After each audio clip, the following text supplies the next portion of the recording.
بسم اللہ الرحمن الرحیم۔ السلام علیکم ورحمۃ اللہ وبرکاتہ۔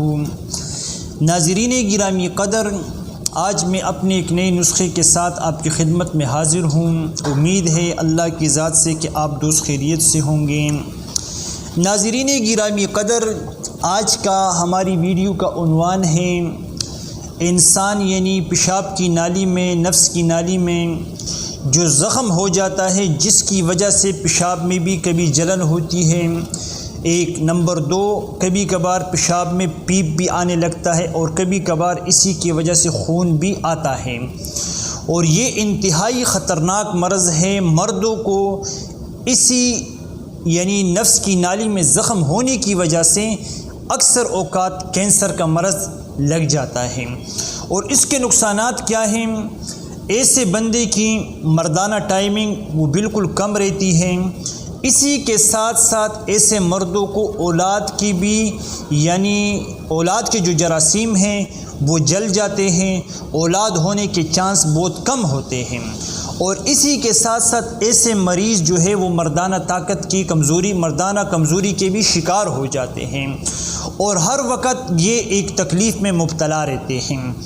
تو آج جو میں آپ کو نسخہ دے رہا ہوں، آج کا ایک یہ نسخہ اس کا نام ہے صفوف حیات، لیکن آپ اس کو کسی بھی نام سے موسوم کریں وہ کوئی فرق نہیں پڑے گا، لیکن صفوف حیات یہ وہ نسخہ ہے کہ اسی نسخے کی وجہ سے اللہ رب العالمین آپ کی نالی میں جو زخم ہوگا تو اس زخم کے لیے یہ نسخہ 100% کامیاب ہے۔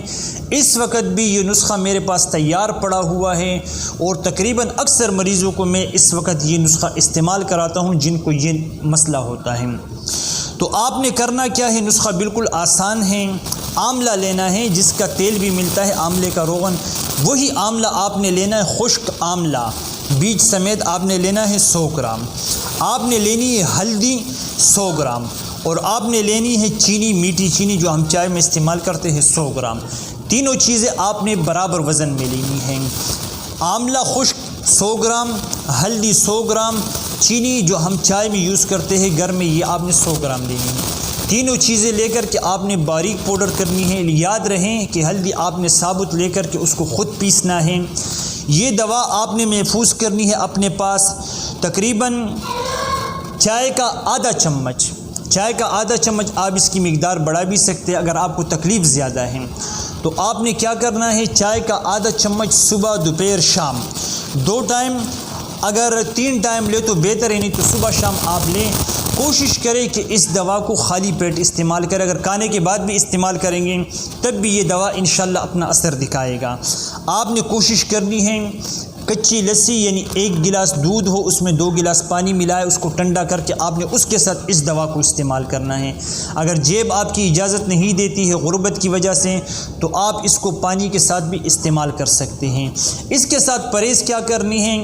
آپ نے سرخ مرچ، اسی کے ساتھ بڑے کا گوشت اور مرغی کا گوشت، مچھلی وغیرہ، جتنی گرم اشیاء ہے، سموسے، پکوڑے، تلی ہوئی چیزیں، کباب، سموسے، ان چیزوں سے آپ نے، کھٹی چیزوں سے آپ نے مکمل پرہیز کرنی۔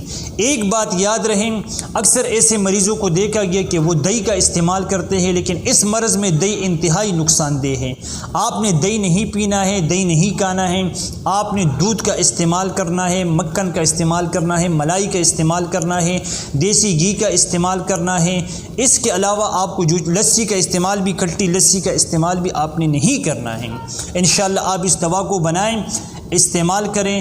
اس دوا کے جو فوائد ہیں وہ انشاءاللہ جس کو یہ مرض ہوگا وہی بندہ بتا سکے گا کہ اس دوا کے استعمال سے میرے مرض میں کتنا فرق آیا ہے۔ امید کرتا ہوں کہ ویڈیو آپ کو اچھی لگی ہوگی۔ اگر آپ کو ویڈیو اچھی لگی ہے کمنٹس میں اپنی رائے کا اظہار کیجئے، میری اس ویڈیو کو آگے شیئر کریں تاکہ بہت سے لوگوں کو ہماری یہ آواز، یہ درد پہنچ جائے اور وہ اس سے مستفید ہو جائیں۔ مجھے اپنی دعا میں ضرور یاد کیجیے۔ السلام علیکم ورحمۃ اللہ وبرکاتہ۔